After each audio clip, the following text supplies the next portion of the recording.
Guess who's back? Guess who's back? Guess who's back? Nah, nah, nah. Right, so here is the long anticipated, long awaited follow up to the series of exposés I did in June and July. There haven't been many updates, right? One that I'd like to self-promo immediately off the gate is so essentially with all of these videos along the way, I'd been cutting down shorter, more succinct versions for TikTok and Instagram. So that's less commentary from me, mainly focusing on just the facts of the story in those videos. I decided to cut all of those together into what ended up being an hour-long video. So that to me now would be, if you're familiar with the story or you want a refresher, you're trying to send it to somebody else maybe to give them the points, that's the version that I would recommend sending rather than the playlist that has a lot of waffling from me. There is now just an hour-long video on TikTok Productions. There's a little intro and kind of an extended conclusion at the end by me. I might post a conclusion on the SPA Crumpet YouTube channel by itself. So all the updates, just quick rattle them off, I guess. Film Network Ireland blocked me apropos of nothing. There was no I hadn't posted about them in a couple of weeks. I hadn't mentioned them in a couple of weeks, and then someone else asked me in DMs. They were like, hey, did you leave that group or did they kick you? I was like, oh, they must have kicked me. So I went and looked for it, and the group doesn't show up at all anymore. So I think they blocked me. I posted something about their group. The last direct interaction I had with anyone from that group was when I posted in the Alternative Film Council, which is another Facebook group for Irish filmmakers. And Paul Butler Lennox, who is an admin of Film Network Ireland, commented threatening me with a cease and desist letter. And he told me that I had to remove everything I'd ever posted where I mentioned Film Network Ireland, which I haven't, and I continued talking about them and never received the cease and desist, so I guess that's not happening. The reason why I'm still talking about Film Network Ireland, because I was thinking about separating that from Lights Camera Action, from the John Connors thing. But at this stage, it feels kind of intertwined for this one particular video, simply due to the fact that the new episode of their podcast, FNI Rap Sheet, it includes a lengthy interview with David Merriman, who conceptualized and ran the course with John Connors, and Jim Sheridan, who was heavily promoted in all the advertisements for the course. He was apparently supposed to give a masterclass that he never showed up to. But the way I'm taking that is Film Network Ireland, and particularly Paul Butler Lennox, who is sitting there smiling and laughing along in all the clips that I've seen, have taken a side. They have decided that the testimonies that I have given you of actual participants of the course, they have decided that they're untrue or exaggerated or invalid, and have decided to continuously use their platform to platform David Merriman and his works. But going forward, I think after this, the Film Network Ireland and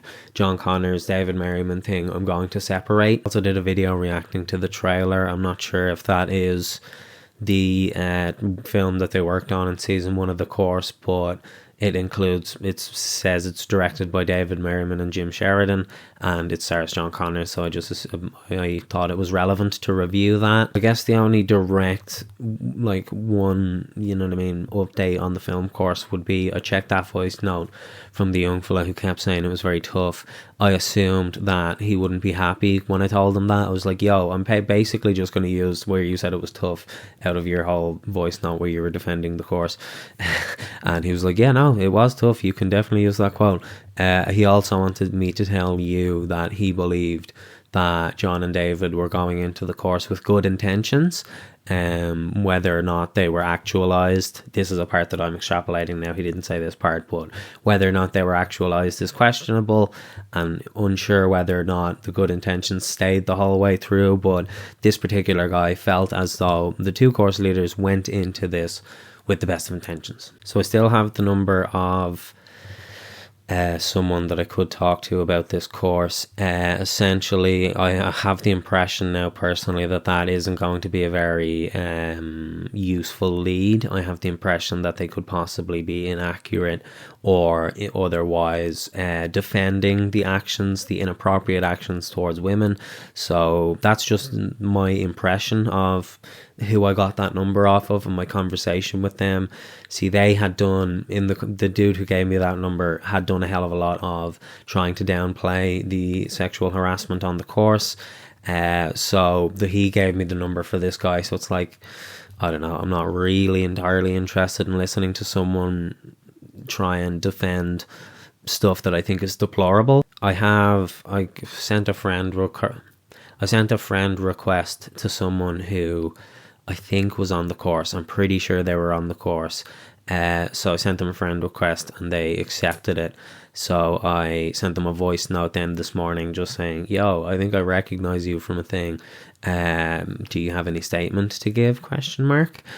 So I'm awaiting response on that. There's just a hell of a lot of fucking people that want to see Film Network Ireland brought down a peg for various fucking reasons. It seems like, I don't know, that's, as I said, that could be a whole entirely separate, different conversation that is unrelated to John Connors and David Merriman. I have the most recent, there's a bunch of shit that I got sent now, and like, it's, as you may have noticed, I waited a couple of months between making videos on this topic again, so I have the screenshots and I have the accounts all saved, but the most recent one I have is of them, essentially someone posting something in there that got a hell of a lot of harassment in the comments.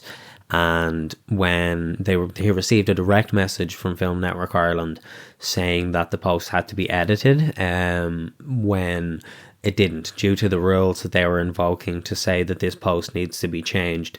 The post was actually perfect. There was nothing wrong with it. I don't personally see a reason why people in the comments were being so horrible and nasty about it, and I don't see why Film Network Ireland were telling them to fucking edit their post when it was completely within the rules. You often see people post things that aren't within the rules in that group and they don't receive the same ire from the admin team. And just general like censorship of dissent, you know what I mean, and like feeling as though they have this totalitarian government going on the way they're acting, you know what I mean. Someone said they think they're Steven Spielberg. That was a quote I got from somebody. Not just Paul, the other guy has some skeletons as well that I've been told about. Like, I don't know if they want to make it a court thing, if they want to make it a matter of public record. You know what I mean. Anyone can get free legal advice in this country. I know a solicitor who specializes in defamation, so like we could get her done, you know what I mean, if that's what you want to do.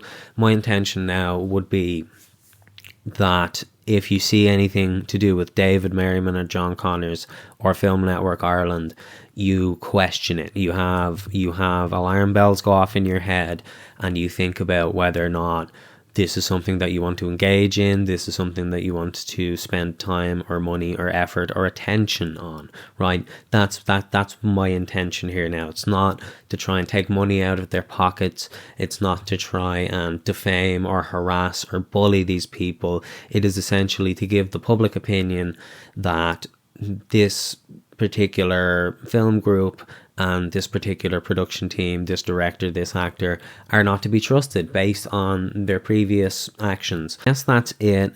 Check out Tic Tac Productions if you want to see the hour-long cut that makes everything a bit more succinct. Check out SPA Crumpet if you want to see the conclusion I took from that video that I uploaded on its own there. And yeah, just thank you to all the MFs who are in my DMs giving me, you know what I mean, blackmail information on these people with receipts and screenshots. That makes me feel more safe doing this. That makes me feel more obviously informed, but also more righteous. if someone called me self-righteous to do with all of this shit, and that I don't let's just end it there before I tell on myself anymore. Yeah, thanks for watching. Absolutely demolish that like button, and I guess subscribe for more. I have a couple of leads. Of one very good lead, and as I said, I might be getting a returned voice note from that guy that I recognise, so there could be updates, there might not be, I don't know. You know that I'm unreliable on this channel. There's the sirens, can you hear them? They're coming for me, they're coming with my cease and desist.